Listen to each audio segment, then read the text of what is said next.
આજ દિન સુધી જે નેતાઓ પોતાને સામાન્ય ખેડૂત અથવા તો અસામાન્ય વ્યક્તિ ગણાવવાનો પ્રયાસ કરતા હોય છે, શું એ ખરેખર એ નેતાઓ સામાન્ય હોય છે?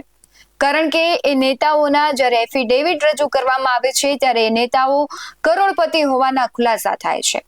એમાં જે કહેવાય છે કે રકમ અને સંપત્તિ દર્શાવવામાં આવે છે એ તો લીગલ દર્શાવવામાં આવે, પરંતુ તમે જુઓ કે બીજી ઇલીગલ અથવા તો બીજાના નામે ઘણી બધી સંપત્તિ હોય છે, પરંતુ જે દર્શાવવામાં આવે છે તેના જે આંકડાઓ સામે આવે છે તે ખરેખર ચોંકાવનારા હોય છે. આવી જ વાત કરવી છે કારણ કે ખેડૂતોના ખર્ચે ખૂબ લાંબી યાત્રા કરનાર ભાજપના નેતા રાજુ કરપડાની 3.5 વર્ષમાં 5 ગણી સંપત્તિ વધી છે. વાત અહીંયા નથી અટકતી, પણ સવાલ એ થઈ રહ્યો છે કે કરોડની સંપત્તિ હોવા છતાં કેમ દેવામાં ડૂબેલા ખેડૂતોના પૈસે યાત્રા કાઢવામાં આવી? પોતાના આંતરિક સ્વાર્થ માટે ખેડૂતને મોહરું બનાવવામાં આવે છે, એવા સવાલો થઈ રહ્યા છે. ત્યારે પોલિટિકલ એનાલિસિસમાં તેમની સંપત્તિ વિશે જ વાત કરવી છે. નમસ્કાર, ગુજરાત BS9 TV ન્યૂઝમાં આપની સાથે હું છું ભગવતી વિશાવડિયા. રાજુ કરપડાની જો વાત કરીએ તો તે મૂળ સુરેન્દ્રનગર જિલ્લાના મૂળી તાલુકાના દુધઈ ગામના વતની છે. રાજુ કરપડા 2022માં ગુજરાત વિધાનસભા ચૂંટણીમાં ચોટીલા બેઠક પરથી આમ આદમી પાર્ટી તરફથી ચૂંટણી લડ્યા હતા, જેમાં તેમનો પરાજય થયો. ત્યારબાદ પાક વીમાની એક કંપની સામે ખેડૂત તરીકે છેતરપિંડી થયાની પોલીસ ફરિયાદ દાખલ કરાવીને રાજુ કરપડા સૌપ્રથમ લાઇમલાઇટમાં આવ્યા હતા. 2018 બાદ રાજુ કરપડા ખેડૂત આગેવાન સાગર અબારીની સંસ્થામાં જોડાયા. તેમની સુરેન્દ્રનગર જિલ્લાના પ્રમુખ તરીકે નિમણૂક થઈ અને ત્યારબાદ ખેડૂતોના પ્રશ્નોને લઈને લડત સુરેન્દ્રનગરના મૂળી તાલુકાથી શરૂ કરી. તેમણે શરૂઆતમાં જમીન માપણીના પ્રશ્નોના મુદ્દે આંદોલન કર્યા. તે ઉપરાંત પાક વીમા યોજનાના પ્રશ્નોને લઈને પણ તેમણે આંદોલન કર્યા, જે સુરેન્દ્રનગર જિલ્લા પૂરતા જ હતા. ત્યારે 2021-22માં રાજુ કરપડા આમ આદમી પાર્ટીમાં જોડાય છે.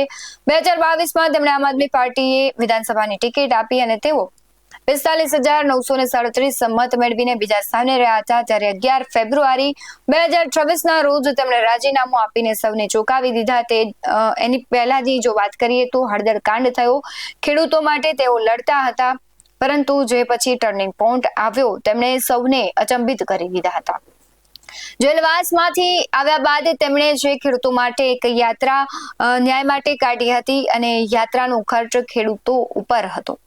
ત્યારે હવે જે ચોંકાવનારા આંકડાઓ સામે આવ્યા છે, કારણ કે 26 એપ્રિલે યોજાનારી સ્થાનિક સ્વરાજ્યની ચૂંટણીને લઈને ત્રણેય મુખ્ય પક્ષના ઉમેદવારોએ ઉમેદવારી કરી દીધી છે. આ પહેલા 9 એપ્રિલના રોજ સુરેન્દ્રનગર વિસ્તારમાં ખેડૂત નેતા તરીકે જાણીતા રાજુ કરપડા 9 એપ્રિલે ભાજપમાં જોડાયા હતા. આ સાથે જ તેમને સુરેન્દ્રનગર જિલ્લા પંચાયતની મૂળી 2 સીટ પરથી ટિકિટ આપી તેમને દેવામાં આવી હતી. ત્યારબાદ 11 એપ્રિલે તેમણે ઉમેદવારી નોંધાવી.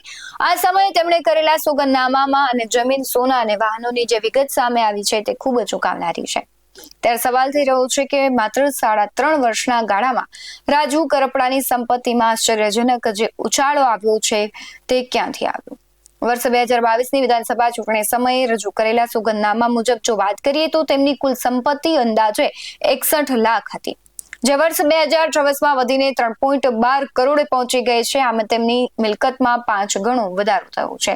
જ્યારે તેની પાસે રહેલી 55 વીઘા જમીનમાંથી અંદાજે 40 વીઘાનો વધારો થયો છે, જે તેમણે માત્ર વર્ષ 2023ના પ્રથમ 5 મહિનામાં જ ખરીદવામાં આવી હોવાનો ખુલાસો થયો છે. આ ઉપરાંત દંપતી પાસેના સોના ચાંદીના દાગીનાની કિંમતની વાત કરીએ તો રૂપિયા 12.50 લાખથી વધીને 69 લાખ સુધી પહોંચી છે, જેમાં તેમની પત્ની પાસે રૂપિયા 60 લાખની કિંમતનું 400 ગ્રામ સોનું હોવાનો ઉલ્લેખ છે. વાહનોના કાફલામાં પણ વધારો થયો છે, જેમાં હવે ઇનોવા ક્રિસ્ટા અને મારુતિ અર્ટિગા સહિત કુલ 5 વાહનોનો સમાવેશ થાય છે, જેની અંદાજિત કિંમત 28.50 લાખ છે.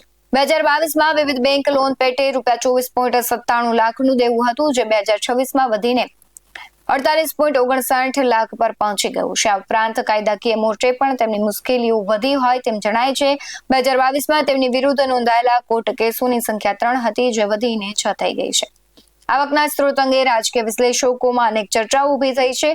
માત્ર 4 વર્ષના ટૂંકા ગાળામાં રોકડ રકમમાં ઘટાડો 1.54 લાખથી ઘટીને 62,170 થયો હોવા છતાં સ્થાવર મિલકતો અને સોનામાં થયેલો આકસ્મિક અને જંગી વધારો લોકોમાં અનેક સવાલો ઉભા કરી રહ્યા છે.